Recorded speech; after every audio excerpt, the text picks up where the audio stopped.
Tanzanian President Mama Suluhu has come under serious fire. 2 US senators are now calling for the Tanzanian president to actually be punished. The same way they added their voice in the Cameroon, they just ended 2025 October 12 Cameroon's presidential election.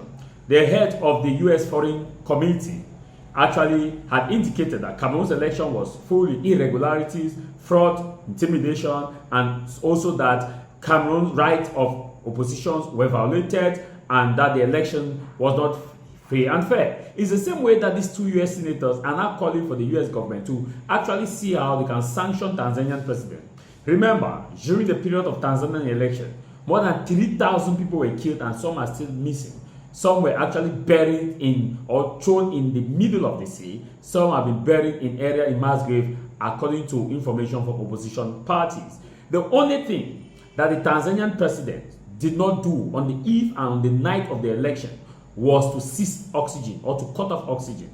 If they had a way, or if she had a way, like any other African dictator that has been in power for more than 15 years, if they had a way to take away oxygen, to market oxygen, if the oxygen that the ordinary masses are breathing was sellable, marketable, detachable, and removable, and actually can be packaged, I tell you most solemnly that these our African gluttons, hates of state, not heads of state, hate of state, would have done their worst. They would have taken this oxygen, sold this oxygen for their interest. As I'm talking to you, look at their circle. They have billions and billions of dollars that they have siphoned and embezzled. I have one promise that the things you have taken, you will not eat them all.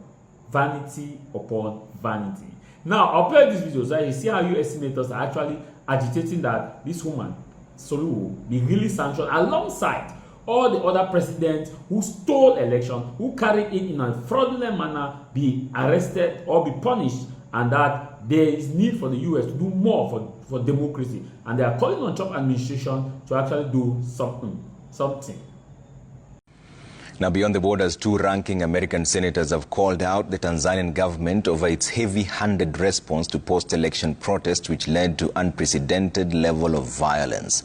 The senators, who belong to the influential Foreign Relations Committee, say that President Samia Suluhu Hassan has lost an opportunity to reform Tanzania, calling the elections less than credible. Ayub Abdikadir reports on how the polls have tarnished Tanzania's once revered reputation.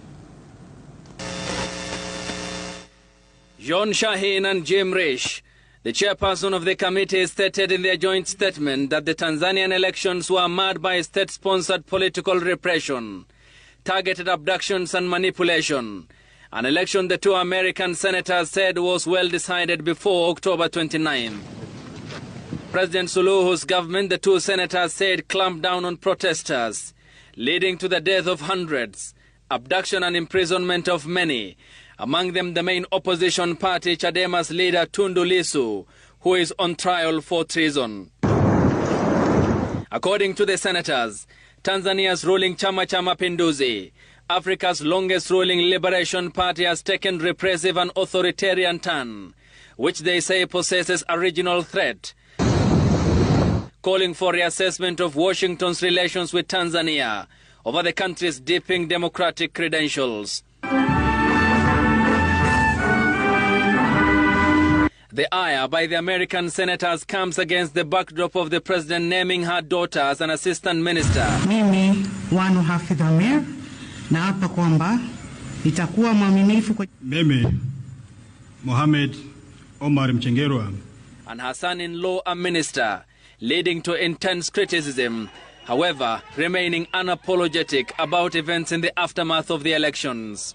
Rasilimali zetu ni chache. Kama mnavyojua, mara nyingi tunategemea kupata kutoka nje, mikopo kutoka kwa taasisi mbalimbali za kimataifa, mabenki ya kimataifa, lakini yaliyotokea nchini kwetu yametutia doa kidogo. Kwa hiyo huenda yakatupunguzia sifa ya kupata hiyo mikopo kwa urahisi kama tulivyopata muhula wa kwanza wa awamu hii. Muhula wa kwanza wa awamu hii tulikuwa tunapata sana kwa sifa zetu, kwa msimamo wetu, kwa kazi tunapofanya. Despite projecting herself a conciliatory internationalist in the aftermath of the polls, her administration faces countless legitimacy questions her disappointingly paltry scorecard remaining under sharp international focus. Ayub Abdikadir, Citizen TV.